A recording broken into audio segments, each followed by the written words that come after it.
जय हिंद साथियों, स्वागत है आप सभी का। इस सेशन में हम बात करेंगे जो आपका क्लास 12th इकोनॉमिक्स का पेपर था उनके आंसर की के बारे में। तो चलिए बिना देर के सेशन को लेकर आगे बढ़ता हूँ। ये आपका आज का क्वेश्चन पेपर है। तो सबसे पहला क्वेश्चन है कि which of the following is central problem of the economy. यानी हिंदी में बात करते निम्नलिखित में से कौन सा अर्थव्यवस्था की एक केंद्रीय समस्या है। तो ये सही हो जाएगा कि किसके लिए उत्पादन हो, है ना। यानी क्वेश्चन नंबर 1 का ऑप्शन नंबर डी आपका सही है। तो जो भी विद्यार्थी डी में टिक लगाए हैं बिल्कुल आपका सही है। लास्ट में आप ये भी बताएंगे कि 30 एमसीक्यूज में से टोटल आपका कितना सही बना कर आए हैं। चलिए नेक्स्ट क्वेश्चन की ओर आगे बढ़ते हैं। और अगला क्वेश्चन नंबर 2 है, which economics first use the words micro and macro economics. अर्थशास्त्र में जो व्यष्टि और समष्टि वर्ड है इनको सबसे पहले किसने यूज किया था। तो आपका रैंगर फ्रिश ने। तो इनका सटीक उत्तर हो जाएगा क्वेश्चन नंबर 2 का ऑप्शन नंबर बी आपका सही है। देन नेक्स्ट क्वेश्चन की ओर आगे बढ़ते हैं। क्वेश्चन नंबर थर्ड है, a farmer chooses a technique between a tractor and bullock cart for ploughing his field, his choice corresponds to which central problem of the economy. तो basically यहाँ पर कह रहा है कि एक किसान खेत की जुताई के लिए यानी आपका हल चलाते समय ट्रैक्टर और हल के बीच किस तकनीक का चयन करता है, उसका यह चयन अर्थव्यवस्था के किस केंद्रीय समस्या से मेल खाता है। तो बेसिकली चाहे वो ट्रैक्टर में हल जोते या फिर बैल गोरू में या फिर आपका भैंस के द्वारा, तो बेसिकली उनका एक ही मोटर रहता है कि कैसे आपका उत्पादन हो, है ना। देन नेक्स्ट आपका क्वेश्चन नंबर 4 कर रहा है, according to which economist utility can be measured in money. यानी किसी अर्थशास्त्री के अनुसार उपयोगिता को मुद्रा में मापा जा सकता है। ये कथन जो है किसने दिया था या किनका स्टेटमेंट था। तो इस क्वेश्चन का सटीक उत्तर हो जाएगा आपका Marshall, option number B. Question number 4 का ऑप्शन नंबर बी मार्शल आपका सही है।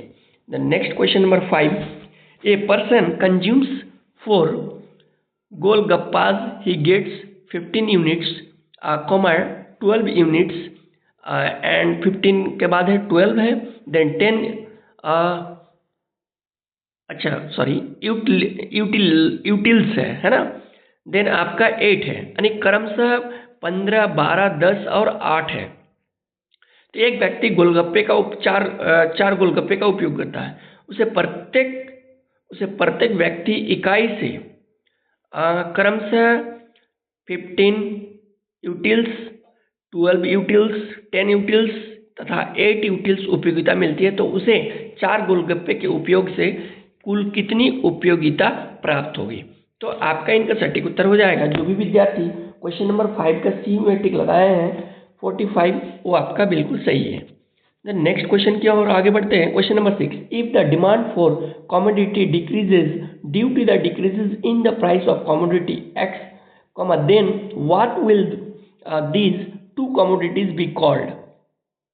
तो यहाँ पर 4 ऑप्शन है, competitive goods and complementary goods and inferior goods and unrelated goods. यानी यदि वस्तु X की कीमत कम होने से वस्तु Y की मांग कम हो जाती है तो इन दो वस्तुओं को क्या कहलाएगा। तो इनका सटीक उत्तर हो जाएगा प्रतियोगी वस्तु।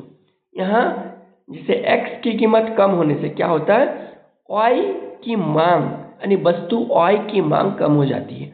तो इस रिलेशन को क्या कहा जा सकता है, मतलब कि मान लीजिए आलू का दाम घट गया, है ना।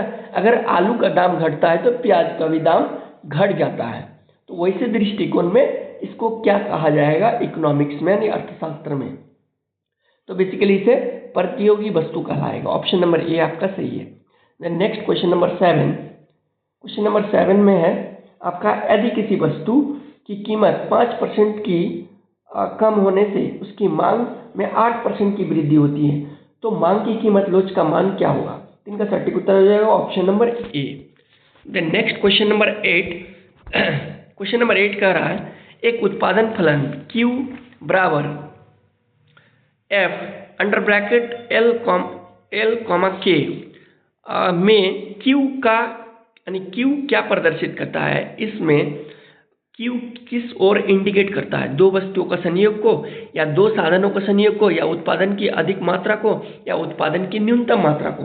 तो क्वेश्चन नंबर 8 का आपका ऑप्शन नंबर सी आपका सही है, उत्पादन की अधिक मात्रा को, है ना, यानी maximum quantity of output. Then next question की ओर आगे बढ़ते हैं। क्वेश्चन नंबर 9, क्वेश्चन नंबर 9 कर रहा है the law of variable proportions explains how many levels of production, 1 2 1 2 3 4 या क्या होगा, यानी परिवर्तनशील अनुपातों का नियम उत्पादन के कितने स्तर की व्याख्या करता है। तो इनका सटीक उत्तर हो जाएगा ऑप्शन नंबर सी, यानी बोले तो 3। द नेक्स्ट क्वेश्चन की ओर आगे बढ़ते हैं। Question number 10, which of the following is an example of fixed cost. Fixed cost का मतलब क्या है यहाँ पर, है ना, एग्जाम्पल क्या है, यानी कौन स्थिर लागत का एक उदाहरण है। तो बेसिकली जो अस्थायी कर्मचारी होते हैं, जैसे कोई गवर्नमेंट जॉब्स में होता है, तो उनका एक जो इनकम होता है, सोर्स ऑफ इनकम, वो आपका फिक्स्ड होता है। जैसे महीना में अगर 20,000 या 30,000 मिलना है तो उतना ही मिलेगा, है ना।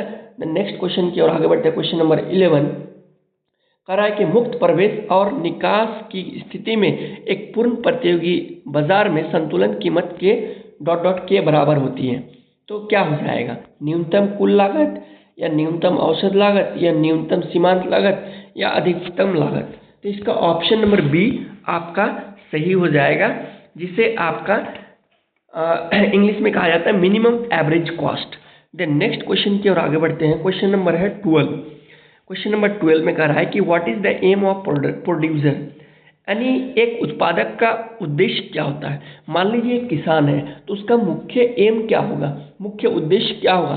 तो बेसिकली अगर वो खेतीबाड़ी कर रहा है तो उसका काम होगा लाभ अधिक से अधिक कैसे लाभ कमाया जाए। या कोई बिजनेसमैन भी है तो उनका भी ये रहता है, क्या बोल रहे हैं, उनका भी एक एम रहता है ना, उनका भी फोकस रहता है कि आखिर मैक्सिमम अर्निंग कैसे हो, यानी लाभ अधिक कैसे कमाया जाए, मैक्सिमम प्रॉफिट कैसे हो। तो आपका ऑप्शन नंबर ए सही है क्वेश्चन नंबर 12 का। Then question number 13, in which type of market structure there is one and only one producer of a commodity.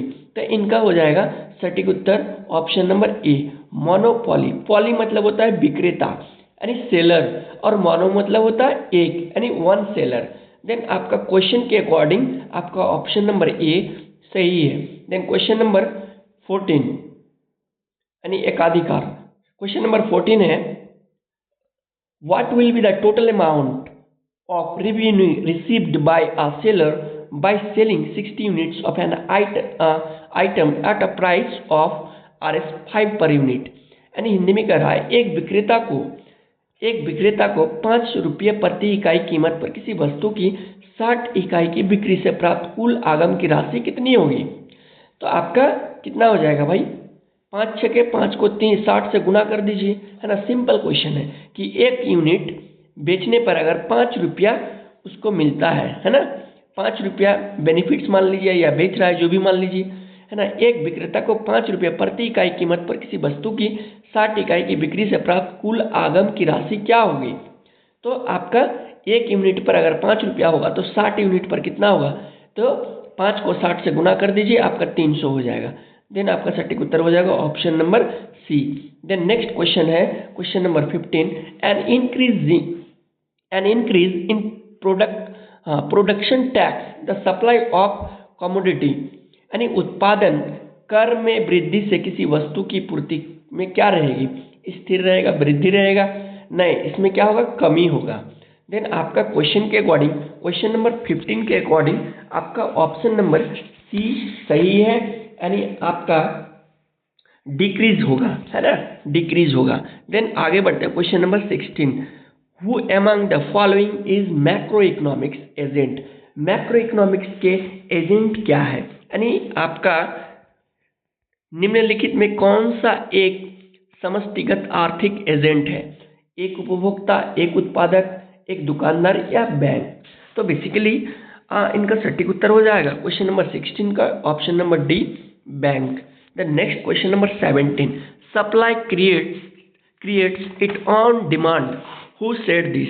यानी जो ये स्टेटमेंट है supply creates it's on demand, तो इस स्टेटमेंट को किसने दिया था? यानी पूर्ति अपने मांग का सृजन स्वयं कर लेती है, यह किसने कहा था? तो इनका सटीक उत्तर हो जाएगा ऑप्शन नंबर ए, यानी जे बी से। यानी इसका पूरा नाम है जीन बैप्टिसाइट, हाँ है ना, जीन बैप्टिस्टे, जीन बैप्टिस्टे से इसका पूरा नाम है। देन ये आपका क्वेश्चन के अकॉर्डिंग आपका ऑप्शन नंबर ए सही है। देन नेक्स्ट क्वेश्चन की ओर आगे बढ़ते हैं। Question number 18, which of the following variables is related to certain point of time? यानी निम्नलिखित में से किस चर का संबंध समय के एक निश्चित बिंदु से होती है? कमोडिटी, फ्लो, स्टॉक या नन ऑफ दिस? तो क्वेश्चन नंबर 18 का सटीक उत्तर हो जाएगा ऑप्शन नंबर ए। ऑप्शन नंबर ए आपका सही है। देन नेक्स्ट क्वेश्चन की ओर आगे बढ़ते हैं। नेक्स्ट क्वेश्चन है आपका 19। क्वेश्चन नंबर 19 में कह रहा है कि what is the relationship between GNP and NNP? तो इनका सटीक उत्तर हो जाएगा ऑप्शन नंबर सी, यानी NNP equal to GNP minus depreciation, है ना, जिसे आपका हिंदी में कहा जाता है एनएनपी बराबर जीएनपी माइनस घिसावट, है ना। देखिए हिंदी के कुछ वर्ड्स है, इकोनॉमिक्स में आपका इंग्लिश का टर्म है, आपको ज़्यादा बेस्ट समझ में आएगा। Then question number 20, an example of stock variable is? Stock variable का एग्जाम्पल कौन सा है? इन्फ्लेशन, कैपिटल, इनकम या एक्सपेंडिचर? यानी स्टॉक चर का एक उदाहरण क्या है? मुद्रास्फीति, पूंजी, आय या व्यय? तो बेसिकली इनके अगर सटीक उत्तर के बारे में बात करूं तो यहाँ पर सटीक उत्तर हो जाएगा, 4 ऑप्शन है, तो सटीक उत्तर हो जाएगा आपका कैपिटल, यानी पूंजी आपका सही आंसर है। देन हम आगे बढ़ते हैं next question, question number 21। Question number 21 में है, क्वेश्चन नंबर 21 में है which method of calculating GDP includes the monetary value of final goods? यानी जीडीपी की गणना किस विधि में अंतिम वस्तुओं के मौद्रिक मूल्य को शामिल किया जाता है? तो इनका सटीक उत्तर क्या हो जाएगा? उत्पाद विधि, आय विधि या इनमें से सभी? तो बेसिकली ये आपका क्वेश्चन के अकॉर्डिंग ऑल ऑफ दीज आपका होगा सही, तीनों ही विधि से आपका निकाला जाता है। Then question number 22, who said money is what money does? यानी किसने कहा कि मुद्रा वह है जो मुद्रा का कार्य करे? मुद्रा वो चीज है जो मुद्रा का ही कार्य करेगा। तो ये स्टेटमेंट किसने दिया था? इनका सटीक उत्तर हो जाएगा हार्टले विदर्स ने, हार्टले विदर्स ने, है ना। बहुत कोई रॉबर्टसन को टिक लगाए आए होंगे, लेकिन नहीं। क्वेश्चन नंबर 22 का आपका हार्टले विदर्स आपका सही है। Then question number 23, if the central bank increase the statutory liquidity ratio then leading capacity of commercial banks? क्या होगा? इंक्रीज होगा, डिक्रीज होगा या फिर अनचेंज्ड होगा या फिर क्या होगा, या मे इंक्रीज और डिक्रीज? तो आपका क्वेश्चन नंबर 23 का ऑप्शन नंबर बी सही होगा, यानी आपका डिक्रीज होगा। डिक्रीज आपका सही है, ऑप्शन नंबर बी आपका सही है क्वेश्चन नंबर 23 का। द नेक्स्ट क्वेश्चन की ओर आगे बढ़ते हैं। अब क्वेश्चन नंबर 24, कमी होती है हिंदी में 24। क्वेश्चन नंबर 24 में कह रहा है कि the central bank of India, central bank of India, इस क्वेश्चन का आंसर सभी को पता है कि आखिर सेंट्रल बैंक ऑफ इंडिया किसे कहा जाता है भाई, है ना। तो ये जो हमारा रिजर्व बैंक ऑफ इंडिया है ये आपका सेंट्रल बैंक है ना। तो ये आपका सही है, रिजर्व बैंक ऑफ इंडिया। यानी क्वेश्चन नंबर 22 का ऑप्शन नंबर बी है, भारतीय रिजर्व बैंक आपका सही है। The next question number 25, which demand for money decreases due to increase in interest rate? यानी आपका क्वेश्चन में कह रहा है कि ब्याज दर में वृद्धि होने से मुद्रा का किस मांग में कमी होती है? दैनिक लेन देन में, मुद्रा की आपातकालीन मांग में, आरडी में या सट्टेबाजी में? तो इनका सटीक उत्तर हो जाएगा 25 का सट्टेबाजी सटीक आंसर है। The next question number 26, the autonomous consumptions in the consumption function c equal to a plus b small b and capital Y is, ये किस चीज को इंडिकेट कर रहा है? यानी उपभोग फलन अगर इतना है तो इनमें स्वायत्त उपभोग क्या होगा? तो ये स्वायत्त उपभोग जो है ये आपका ए होगा, ये यहाँ पर है ना। देन आपका क्वेश्चन नंबर 26 का ऑप्शन नंबर बी सही है। The next question number 27, which of the following products has been excluded from GST in India? Tobacco, stationery, jewellery या पेट्रोलियम प्रोडक्ट्स? तो इस क्वेश्चन का सटीक उत्तर हो जाएगा option number D, petroleum products. यानी भारत में निम्नलिखित में से किस उत्पाद को जीएसटी से बाहर रखा गया? तो पेट्रोलियम के जितने भी उत्पाद है इसको जीएसटी इसमें नहीं लगता है। हालांकि और इसमें सरकार सब्सिडी देके वो आम पब्लिक को प्रोवाइड करती है, नहीं तो अगर सब्सिडी नहीं देगा तो पेट्रोल की कीमत और अधिक भागेगा, है ना। आपका इकोनॉमिकल टर्म्स के अकॉर्डिंग, क्योंकि इसमें कह रहा है कि भारत में निम्नलिखित में से किस उत्पाद को जीएसटी से बाहर रखा गया? जीएसटी से बाहर रखा गया मतलब जीएसटी नहीं लगता है। अगर जीएसटी नहीं लगता है, अगर पेट्रोल आपका 99 रुपीज़ लीटर है, अगर उसमें जीएसटी लग जाएगा तो इसका कीमत और अधिक चल जाएगा। तो क्वेश्चन के अकॉर्डिंग ऑप्शन नंबर डी आपका सही है।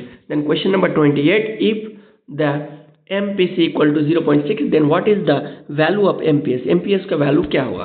तो MPS का वैल्यू है 0.4।